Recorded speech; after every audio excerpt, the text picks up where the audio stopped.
Hello everyone and welcome back to my channel. I am Sunidhi Arya and I teach economics on this channel. फिलहाल मैंने statistics की एक series को शुरू किया हुआ है। जितना भी स्टैटिस्टिक्स इकोनॉमिक्स के लिए रेलेवेंट होता है और इकोनॉमिक्स के कॉम्पिटिटिव एग्जाम्स के लिए रेलेवेंट होता है वो सब मैं कवर करा रही हूँ।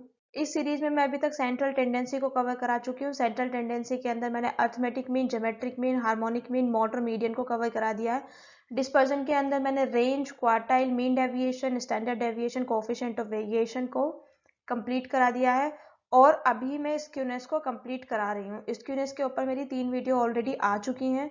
सबसे पहली वीडियो में मैंने आपको इसका इंट्रोडक्शन बताया है, इसमें कॉन्सेप्ट्स बताए हैं, कितने तरीके का स्क्यूनेस होता है, उसको डिटेक्ट कैसे किया जाता है और Karl Pearson coefficient of skewness and Bowley measures जो स्क्यूनेस का है वो सब मैं डिस्कस कर चुकी हूँ। अगर आपने ये सारी वीडियोस पहले नहीं देखे तो आई वुड रिक्वेस्ट यू कि आप उन वीडियोस को जाके पहले देखें ताकि आपको सारा जो स्क्यूनेस है वो एक साथ अच्छे से समझ में आ जाए और स्क्यूनेस का आपको एक सेपरेट प्लेलिस्ट भी मिल जाएगा और आप चाहें तो सेंट्रल टेंडेंसी और डिस्पर्जन्स को भी देख सकते हैं। आज की इस वीडियो में हम जो टॉपिक कवर करेंगे वो करेंगे skewness based on movements.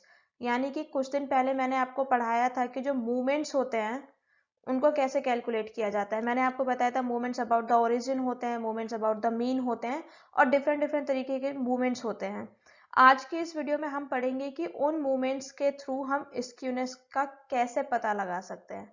Data कितना स्क्यूड है, पॉजिटिवली स्क्यूड है, नेगेटिव स्क्यूड है, वो सब हम मूवमेंट्स के बेस पे पता करेंगे। लेकिन अभी तक मूवमेंट्स के ऊपर मेरी ऑलरेडी 2 वीडियो जो है वो चैनल पर पड़ी हुई हैं। अगर आपने उन वीडियोस को नहीं देखा है और आपको मूवमेंट्स का बेसिक कॉन्सेप्ट नहीं पता है तो आई वुड रिक्वेस्ट यू कि आप पहले जाके मूवमेंट्स को समझिए और उसका बेसिक कॉन्सेप्ट को क्लियर कीजिए ताकि ये वीडियो आपको अच्छे से समझ में आए।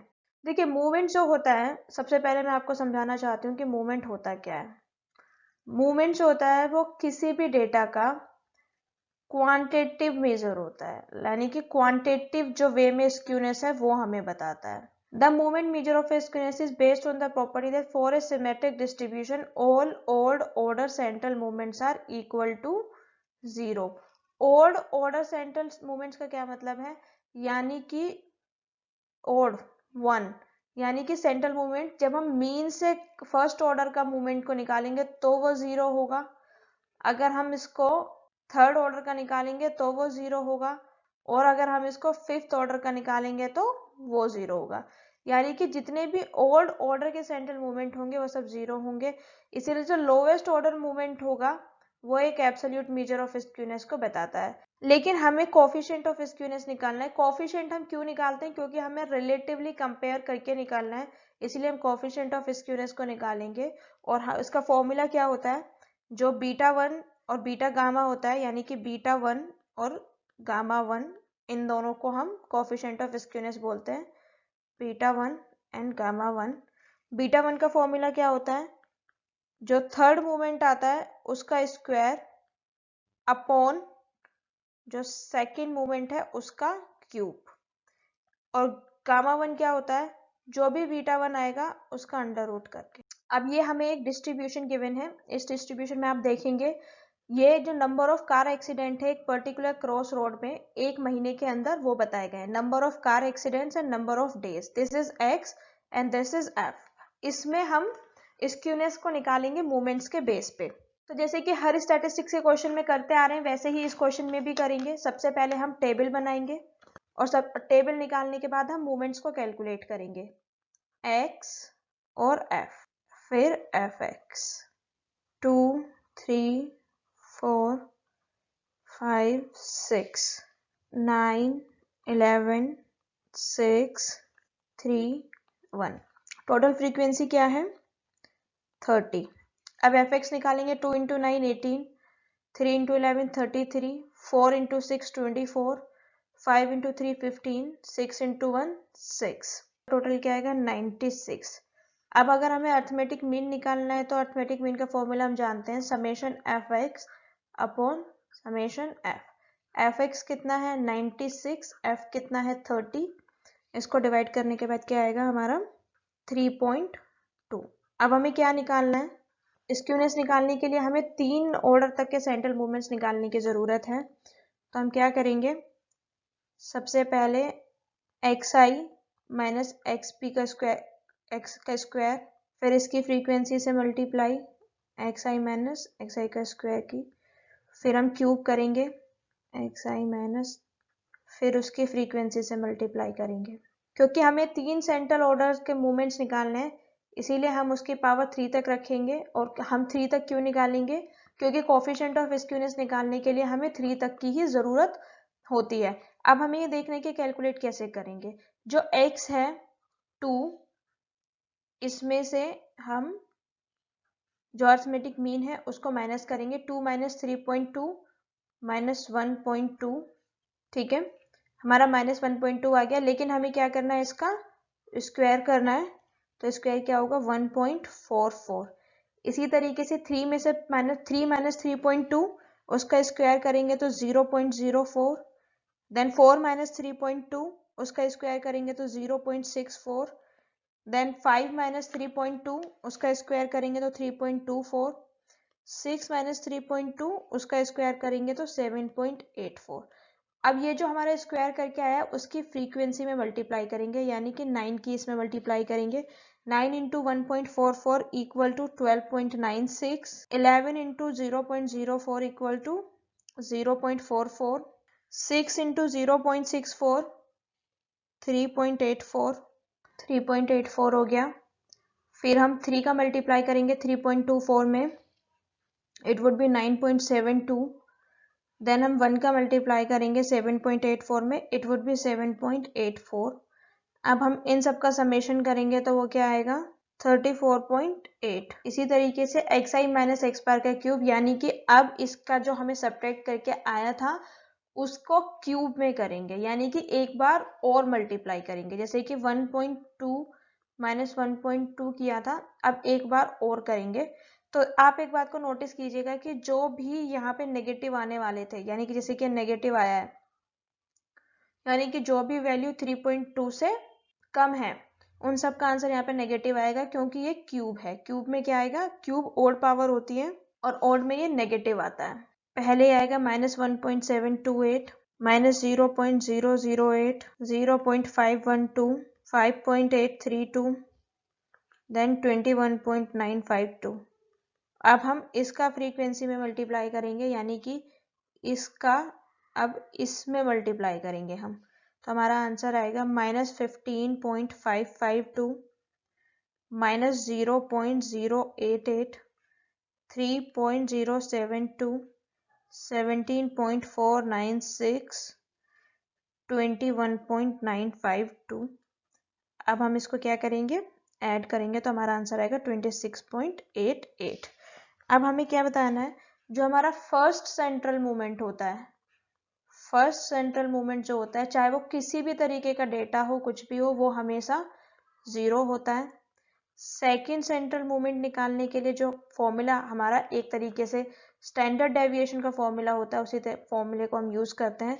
सेकेंड सेंट्रल मूवमेंट का फॉर्मूला क्या होता है, लेट्स इसको डिनोट करते हैं m2 से, summation F I X I minus X का स्क्वायर। अब summation F I X I का स्क्वायर क्या है 34.8 divide by 9 divide by n is equal to 30। तो सेकेंड मोमेंट क्या आ गया हमारा 1.16। इसी तरीके से हमारा थर्ड सेंट्रल मोमेंट m3 क्या आएगा, सेम यही फॉर्मूला है, बस इसमें पावर जो है वो क्यूब में चली जाएगी। F I X I minus X cube upon n is equal to 26.88 upon 30 is equal to 0.896। अब अगर आप देखेंगे तो फर्स्ट सेंट्रल मूवमेंट हमारा 0 है, सेकेंड सेंट्रल मूवमेंट हमारा 1.16 है, थर्ड सेंट्रल मूवमेंट हमारा 0.896 है। स्क्यूनेस के फॉर्मूले में जितने भी सेंट्रल मूवमेंट्स की जरूरत थी वो सब हम कैलकुलेट कर चुके हैं। अब हमें क्या करना है, उन वैल्यूज को सब्सटीट्यूट करके स्क्यूनेस के कोफिशिएंट की वैल्यू निकालनी है। तो मैंने आपको बताया था कि β1 और γ1 दो तरीके के कोफिशिएंट होते हैं स्क्यूनेस के। सबसे पहले हम β1 को निकालेंगे, तो β1 क्या था, m क्यूब की स्क्वायर अपॉन m2, यानी कि थर्ड मूवमेंट का स्क्वायर करेंगे और जो सेकेंड मूवमेंट होगा उसका क्यूब करेंगे। लास्ट स्लाइड से आपने देखा होगा जो आंसर आया है, जो हमारा थर्ड मूवमेंट आया था वो 0.896 आया था, जिसका हमें स्क्वायर करना है। और जो हमें सेकेंड मोमेंट आया था वो 1.16 का क्यूब आया था, which will be equal to 0.8028 upon इसका स्क्वायर, और 1.16 का क्यूब करेंगे तो it will come out 1.5609. This is 5, 0.5143, ये इसका बीटा 1 का आंसर आ गया। लेकिन जो गामा 1 है उसमें हमें क्या करना है, अंडर रूट करना है बीटा 1 का, यानी कि जब हम इसका अंडर रूट करेंगे 0.5143, इसको क्या करेंगे 0.7172 जो है हमारा वो गामा 1 आएगा। ये पॉजिटिव है, इसका मतलब क्या है कि जो हमारा डेटा है वो उसमें पॉजिटिवली स्क्यूड डेटा है, यानी कि पॉजिटिवली स्क्यूड का मतलब है कि इसमें स्क्यूनेस प्रेजेंट है। जो हमारा डेटा है वो पॉजिटिवली स्क्यूड आया है। इसको सॉल्व करने के बाद अब एक क्वेश्चन को और देखते हैं, उसमें देखते हैं कि जो कोफिशिएंट ऑफ स्क्यूनेस उसको कैसे निकाला जाता है। आई होप इतना आपको समझ में आ गया होगा कि हमें अगर मूवमेंट्स गिवन है, एग्जैक्टली मूवमेंट की तरह ही है ये, मूवमेंट को कैलकुलेट करने के बाद बस वैल्यूज को पुट करना है। अब जो हमारा नेक्स्ट क्वेश्चन है वो है the following table gives the amount spent on the internet each evening bye group of 56 student, यानी कि 56 स्टूडेंट्स हैं और वो बताते हैं कि वो कितना टाइम इवनिंग में इंटरनेट पे खर्च करते हैं, ठीक है। और हमें इसमें क्या निकालना है, स्क्यूनेस निकालना है। आप क्वेश्चंस को नोट डाउन कर लीजिए क्योंकि नेक्स्ट स्लाइड पे क्वेश्चन आपको मिलेगा नहीं। शुरू करती हूँ मैं यहाँ पे।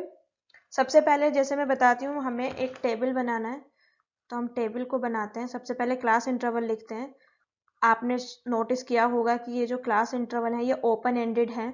10 to 12, 13 to 15, 16 to 18, 19 to 20, 22 to 24। Class interval के बाद F I and then X I. F I हमें गिवन है 3, 12, 15, 24, 2। देखिए जो लास्ट मैंने स्क्यूनेस का आपको मीजर बताया था, बाउली मीजर, उसमें जो हम ओपन एंडेड क्लासेस थी उनको कन्वर्ट करते थे। हम कन्वर्ट क्यों करते थे, क्योंकि कन्वर्ट जो हम मीडियन निकालते थे, क्वार्टाइल निकालते थे, उसमें लोअर लिमिट का यूज होता था। इसमें हमें कन्वर्ट करने की जरूरत नहीं है। कन्वर्ट करने की जरूरत क्यों नहीं है, क्योंकि हमें लोअर लिमिट का कहीं भी यूज नहीं करना है, हम इसको एक्स में कन्वर्ट कर लेंगे। 12 + 10 क्या होता है 22, 22 डिवाइड बाई 2 11, फिर इनके बीच में 3 3 का डिफरेंस है। फिर 15 + 13 18, 15 + 13 28 डिवाइड बाई 2 14। इसी तरीके से हम सारी क्लास इंटरवल्स सारे एक्सरसाइज को निकाल लेंगे। Then 17, then 20, then 23। अब हम क्या करेंगे, एफ आई एक्स आई को निकालेंगे। F I X I 3 × 11 33, 12 × 14 168, 15 × 17 255, 24 × 20 480, 12 × 23 46, F I X I 982 और हमारा एफ आई 56। अर्थमेटिक मीन का फॉर्मूला सेम होता है, summation F I X I upon summation F I is equal to 982 upon 56 is equal to 17.5357। जैसे last question में हमने निकाला था कि पहले स्क्वायर करेंगे फिर क्यूब करेंगे, इसी तरीके से इस क्वेश्चन में भी करेंगे। X I minus X P का स्क्वायर, आप चाहें तो इसे x का बार भी लिख सकते हैं। Then F I X I minus X P का square, then the same thing will repeat for the cube, X I minus X P का cube, then F I X I minus X P का cube. अब इसमें क्या करना है हमें, ये जो एक्स आई है 11, इसमें से 17.5357 को सब्ट्रैक्ट करना है और उसका स्क्वायर करना है, यानी कि पहले 11 को करेंगे फिर 14 17 20 23। अब 11 का 17.5357 में सब्ट्रैक्ट करके अगर हम उसका स्क्वायर करेंगे तो वो आंसर आएगा 42.7154। सेम वे अगर हम इसका 14 में करेंगे, 14 से सब्ट्रैक्ट करने के बाद 12.5012, देन 0.287, उसके बाद में 6.0728, फिर उसके बाद में 29.8586। आई होप इतना आपको समझ में आ गया होगा। हमने कुछ नहीं किया, ये जो एक्स आई है इसमें से हमने मीन को सब्ट्रैक्ट किया है और उसके बाद में सब्ट्रैक्ट करने के बाद जो भी आंसर आया उसका स्क्वायर किया है। अब नेक्स्ट कॉलम में हम क्या करेंगे, fi की इसमें मल्टीप्लाई करेंगे, यानी कि 3 into 42.7154 which will be 128.1462, then 12 की इसमें मल्टीप्लाई करेंगे विच विल बी 150.0144, फिर 15 की मल्टीप्लाई करेंगे विच विल बी 4.305, देन 24 की मल्टीप्लाई करेंगे विच will B 145.7472, then we'll gonna multiply 2 into 29.8586 जिसका आंसर आएगा 59.7172। अगर आप इन सबको ऐड करेंगे तो ऐड करने के बाद इसका आंसर आएगा 487.93। अब हमें क्या करना है, क्यूब करना है। क्यूब किसका करना है, अभी जो हमने xi 11 में से 17.5357 को सब्ट्रैक्ट किया था और सब्ट्रैक्ट करने का जो भी आता उसका स्क्वायर किया था, अब उसमें हम क्या करेंगे, क्यूब करेंगे, यानी कि 42.7154 में एक बार और इसका मल्टीप्लाई करेंगे, लेकिन क्योंकि ये क्यूब है तो जो भी 17 से छोटे हैं वो नेगेटिव में आने वाले हैं। इससे छोटी जितनी भी संख्या है वो यहाँ पे नेगेटिव में आएंगी, और नेगेटिव में क्यों आएंगी, क्योंकि 3 बार माइनस माइनस करेंगे तो वो माइनस आएगा, minus minus plus and then plus minus minus, square में वो पॉजिटिव हो जाता है।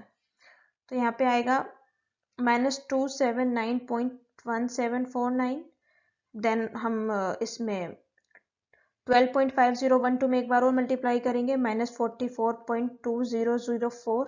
इसी तरीके से मैं पूरी टेबल को कंप्लीट करती हूँ, 0.1537, देन 14.9657, उसके बाद में आएगा 163.1562। और अब हम क्या करेंगे, फ्रीक्वेंसी की इसमें मल्टीप्लाई करेंगे, इसमें फ्रीक्वेंसी की मल्टीप्लाई करने के बाद ये आएगा -837.524, then -53.0 into 404, then -2.3055, then 359.1624, then 326.312। Last slide में आप लोगों ने देखा होगा कि मैंने पूरा आपको कैलकुलेट करके बता दिया था, पूरा टेबल बना दिया था, और सब में टेबल को पूरा टेबल मैंने आपको कैलकुलेट करना सिखा दिया था। अब हम क्या करेंगे, फर्स्ट सेंट्रल मूवमेंट तो 0 ही होता है, सेकेंड सेंट्रल मूवमेंट को निकालेंगे, तो सेकेंड सेंट्रल मूवमेंट हमारा क्या आएगा, summation fi xi minus X bar का स्क्वायर, या फिर xb भी आप उसको बोल सकते हैं। हमारी जो सेकंड वाला कॉलम था उसको सम करके आएगा 487.93 divide by 56 which will be equal to 8.713। और जो हमारा थर्ड मूवमेंट है, अगर हम उसको ऐड करेंगे xi माइनस एक्स का क्यूब अपॉन n, जो हमारा थर्ड है उसको अगर हम ऐड करेंगे तो वो माइनस में आएगा, क्योंकि अगर आप उसको देखेंगे फिर से वापस पिछली स्लाइड पे जाके, या फिर आप उसको थोड़ा सा रिवाइंड करके देखेंगे तो आपको पता चलेगा कि इसमें माइनस वाले जो टर्म है वो बहुत ज़्यादा है और जो पॉजिटिव वाले टर्म है वो बहुत कम है, इसलिए नेगेटिव वाला जो है, इसलिए ओवरऑल आंसर जो है वो हमारा नेगेटिव आएगा, -684.7602 divided by 56 which will come out as -12.2279। Beta 1 is equal to जो m3 का स्क्वायर अपॉन m2 का क्यूब। m3 क्या है हमारा, m3 हमारा है -12.2279 का स्क्वायर अपॉन m2 हमारा 8.713 का स्क्वायर। अगर हम इसको का क्यूब 149.5215, अगर हम इसका स्क्वायर करेंगे तो, और अगर हम इसका क्यूब करेंगे तो आंसर आएगा 661.4593। अब हम डिवाइड करेंगे तो इसका आंसर आएगा 0.226। देखिए लास्ट जो क्वेश्चन था ना उसमें हमारा m2 और m3 दोनों ही पॉजिटिव था, तो उसमें हमें किसी भी चीज के ध्यान रखने की जरूरत नहीं थी, हम क्या करते सीधा इसका अंडर रूट कर देते। इसमें क्या है, हमारा m3 जो है वो नेगेटिव है, और जब नेगेटिव होगा तो हम उसका अंडर रूट तो डायरेक्टली कर सकते हैं, उसमें कोई डाउट वाली बात नहीं है। जैसे कि अगर हमें गामा 1 निकालना है तो हम अंडर रूट बीटा 1 करेंगे, और अगर हम अंडर रूट और अब हम अंडर रूट करेंगे 0.226 का, तो हमारा आंसर आएगा 0.4754। लेकिन अगर हमारा थर्ड मूवमेंट नेगेटिव है तो ये आंसर हमारा नेगेटिव आएगा। ठीक है, ये इसमें ध्यान रखने वाली बात है, ये इसमें ध्यान रखने वाली बात है कि अगर हमारा थर्ड मूवमेंट जो है वो नेगेटिव आ गया है, थर्ड मूवमेंट यानी कि जब हमने टेबल बनाई थी और उसमें F I X I minus X cube जो है वो नेगेटिव आ गया है, तो हमारा जो स्क्यूनेस है वो नेगेटिव आने वाला है।